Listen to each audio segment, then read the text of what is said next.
Ladies and gentlemen, welcome to another edition of the NASCAR Fantasy Podcast on the channel here today. Predictions video for tonight's race at the Las Vegas Motor Speedway. It should be an exciting one as always. But first I got to talk about my Bristol experience last week because I never really got to tell you guys much about it. Obviously it was awesome. 3 great nights of racing, especially with the Xfinity and the Cup race. Xfinity Series all-time classic. I'd say the Cup Series was a classic as well. Overall, the best weekend experience at a NASCAR track I've ever had with the pure racing standpoint of it. So I appreciate the fact that I was able to be there, especially for those classic finishes on Saturday and Sunday. But now getting into this week's predictions, got some drivers that you should have and shouldn't have in your fantasy lineups for tonight at Las Vegas. 3 drivers specifically that you should have in your lineup, 3 drivers you should not have in your lineup. I don't have any sleeper picks this week like usual because I couldn't really find any that I trusted statistically to back up the statements that I would have had for them to run well. Matt Benedetto was a close one. He does have 2 second-place finishes at Vegas, but those have come because of cautions and weird spots at the end of the race. He wasn't really running in the top 10 in either one of those 2 races, so I can't really say I trust it. And earlier this year at Vegas, he finished outside the top 10 16th, so I don't trust him so much. Some of the playoff drivers that got eliminated, you can maybe look at, say, Tyler Reddick, but he hasn't ran well in the 550 tracks consistently this year. Same with Josh who has had some speed in the playoffs, excluding Bristol, but the 550 tracks for him as well have not been that great. Kurt Busch has been better on the 550 tracks and did win at Vegas last year, but he's only got 2 top 10s there in the last 8 races, so I don't fully trust it, but I wouldn't say he's a don't have either. So you could play any one of those guys for potential sleeper picks or garage picks for today's event, but I just don't trust them specifically myself to put in my lineup or to tell you guys to or not to put them in your lineup. It is your discretion for this week. So we're going to start off with 3 drivers that don't have picks for this weekend. These are 3 drivers you should not put in your fantasy lineup whatsoever. These are three drivers I am not going to have in my fantasy lineup for tonight's race. And we're going to start off with Brad Keselowski. We're going to start off with Chase Elliott, not Brad. Chase Elliott, and the reason why I say that, well, he hasn't really gotten off on the right foot as far as the playoffs go. He does have solid race cars, it seems like, every week, but one way or another, he just hasn't been able to seal the deal. Last weekend in his incident with Kevin Harvick, and then that first race of the playoffs at Darlington, he was running top 10 throughout most of the race and got into an incident there late that he ended up cutting a tire down after some contact in that race as well, costing him a good finish. Limped his way into the next round of the playoffs, although I think he will be good to make it to the round of 8 following today's race. The problem lies for Elliot today at Las Vegas. His stats at Las Vegas are not that great. Only 2 top 10s in the last 7 races there. He's only got 3 career top 10s at Las Vegas in 9 career starts there. His finishes are 13th, 22nd, 26th, 4th, 9th, 36th, 34th, 3rd, and 38th. Those are his 9 career finishes at Vegas. I do not trust Chase Elliott in the lineup. He can very well go out there and have a great performance. It's Hendrick Motorsports, and the fact that the 550 tracks have been more dominant as a whole collectively for Hendrick Motorsports versus the 750 tracks this year, I think is a favor for Chase Elliott. He is a don't have in my opinion just because it's a very risky start. And my personal prediction for him, I'm going to go out on the limb and say that Chase Elliott does not finish in the top 10 today. Even if he runs there throughout most of the race, gets some stage points, I still think at the end of the race he will not get a top 10 finish. I just don't think he's got the stats at Vegas to back it up, and the last 3 weeks have been a little shaky for him, not so much on speed. And again, I think he can very well have the speed today to compete for even a top 5. You never know. Maybe he'll be there towards the end of the race for the win, but I think something may happen. We've seen crazy playoff races at Vegas. We've seen 2 crazy restarts already at Vegas that have taken a lot of trucks out in the race on Friday night, and then Xfinity cars out that were playoff contending last night. That could very well happen if we get cautions late in the race here today at Vegas as well. So I don't have Chase Elliott finishing in the top 10. I think he's a don't have. Another driver on the don't haves list is Alex Bowman, his teammate. Again, he could go out. He could have a top 10 because it is Hendrick Motorsports. I'm least likely to say that Bowman will get a top 10 versus Elliott because Bowman has been the 4th best Hendrick Motorsports car this season. Yes, he's got 3 wins. Therefore, he's got the 2nd most wins of any driver at Hendrick Motorsports.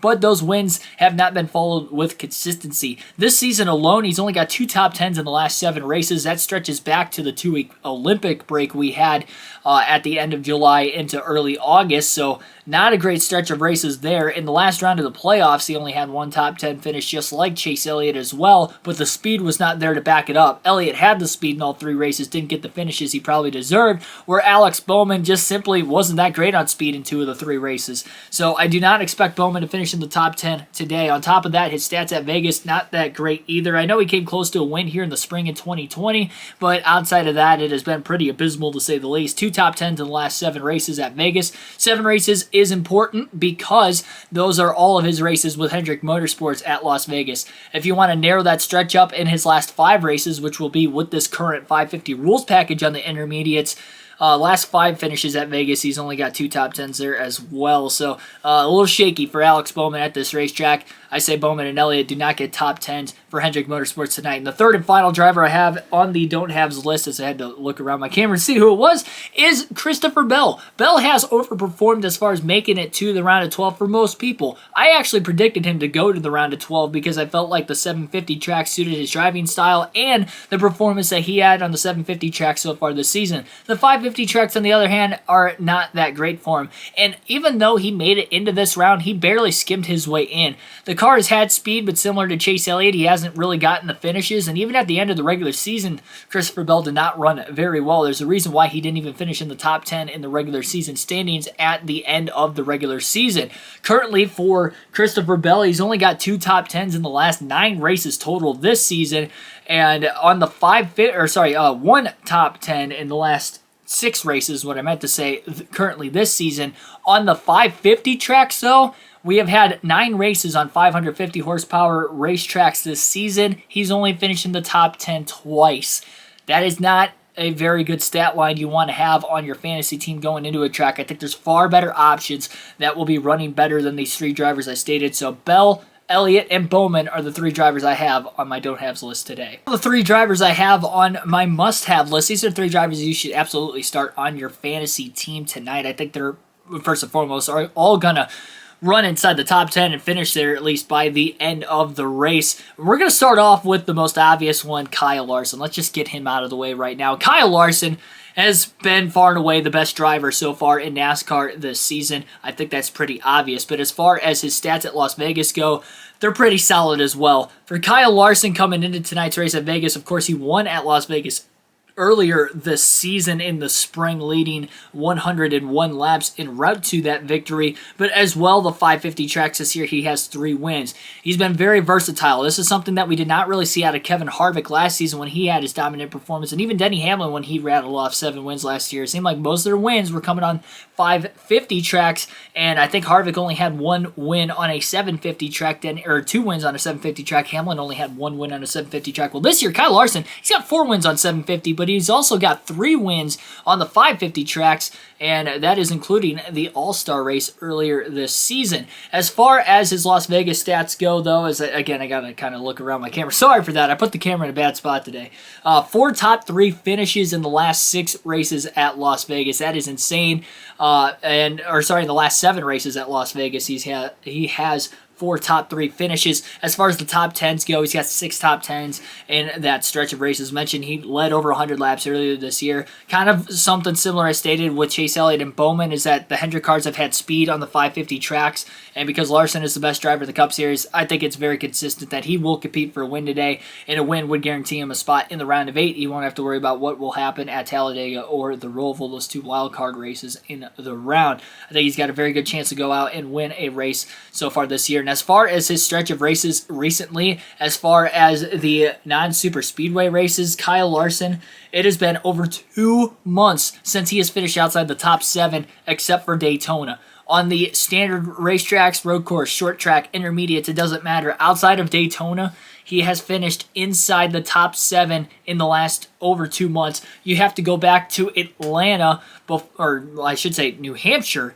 even before the 2-week break that we had in the Olympics back at the end of July. So it's been since middle of July since Kyle Larson has finished outside the top 7 on a non-super speedway. You got to go with Larson today. Go with the hot hand. You're probably not going to want to take him next week at Talladega anyway. And, maybe even the Roval, you might not want to take him, considering he has won 2 road course races this year, but he did not run there last season, so he's got a little bit less experience there. He's only got 2 races under his belt versus a lot of guys have 3, if not more, if they've ran in the Xfinity Series, like some of the younger guys like Bell and Reddick that might run well there, Chastain too. So knowing that you're probably not going to use Larson the next couple weeks, I think you should definitely use him there on top of the statistics I just stated. Another driver is Brad Keselowski. Brad Keselowski comes in with 11 top 10 finishes in the last 12 races at Las Vegas. That is insane. He's also got 8 top 5s in the last 12 races as well.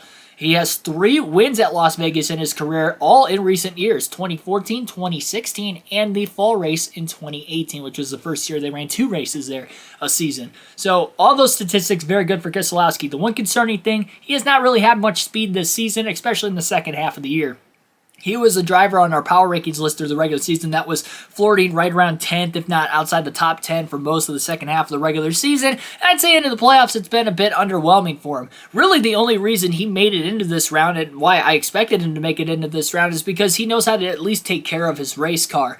That is why he is a champion. He won a championship back in 2011 or 2012 rather, under the old chase format. He knows how to take care of his equipment. He's just a veteran driver. He's very good at doing that. That's what got him into the round of 12. Not so much the consistency and the speed, but this is one of his best racetracks, so I do think he will have speed. I don't think he's going to compete for the win. He's kind of a long shot considering it is Brad Keselowski in a 2 car at a place he has won a few times in recent years.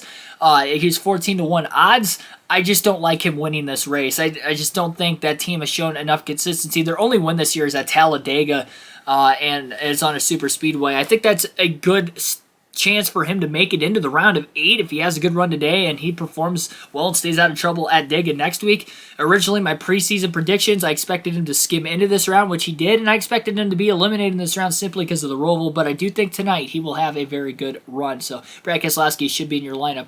Another Penske 4 that should be in your lineup is that guy right behind me on that flag, and my favorite driver, Ryan Blaney. Unbiased opinion, as always. I very rarely talk about Blaney as a must-have because you have to have the stats to back it up, so it's not like I'm only going with my personal gut on this one. I have the stats to back it up. Ryan Blaney is very good at Vegas, one of his better mile-and-a-half racetracks on the circuit. As I duck around my camera again, he's got 7 top 7 finishes in the last 9 races, so 7th or better in 7 of the last 9 races at Las Vegas. This is one of his better racetracks. This is honestly probably his best round in the playoffs. We were kind of wondering if he'd make it out of the round of 16 with his worst tracks. Those extra wins he had at the end of the regular season, giving him a bunch of playoff points coming in, really helped him because he didn't run particularly well at Darlington. He did end up having a good finish, a top 10 at Richmond, and obviously a top 5 at Bristol. So even without those wins, he probably would have made it into the next round, but he definitely put a lot less pressure on him. Knowing that Vegas is probably his best mile-and-a-half statistically, we know he's really good on the super speedways and has 2 wins at Talladega, a win at the Charlotte Roval as well. He's a decent road course racer. I think this is going to be the best round for Blaney, and heck, he could very well go out there and get a win today. He was very close to winning at Las Vegas in 2020 in the spring last year along with Bowman. Remember, he actually led that race over Bowman. Bowman was second. It was going to be between those two, those last couple laps. Caution came out with literally 2 laps to go that forced an overtime restart. And Bowman and Blaney both pit where everybody else stayed out, so that's why they ended up both finishing outside the top 10, unfortunately for them. But as far as Blaney goes, he's got stats to back it up outside of that race versus Bowman. I think Blaney's going to have an easy top 10 performance. And now my race win pick. I was debating on Ryan Blaney or Kyle Larson. And the reason why I'm going to go with Kyle Larson to win tonight is just because of how good Kyle Larson is at a variety of tracks. And I know we're mainly focusing on the 550 tracks, which Ryan Blaney has been very good at. He's got 2 wins, Atlanta, Michigan. Of course, that Michigan win coming out on the last 550 track that we ended up running. But it's more convincing wins and finishes for Kyle Larson. Larson's at the front leading a lot of laps on the 550 tracks versus Blaney is in the top 5 most of the day, but he's not really leading a lot of laps contending for the win.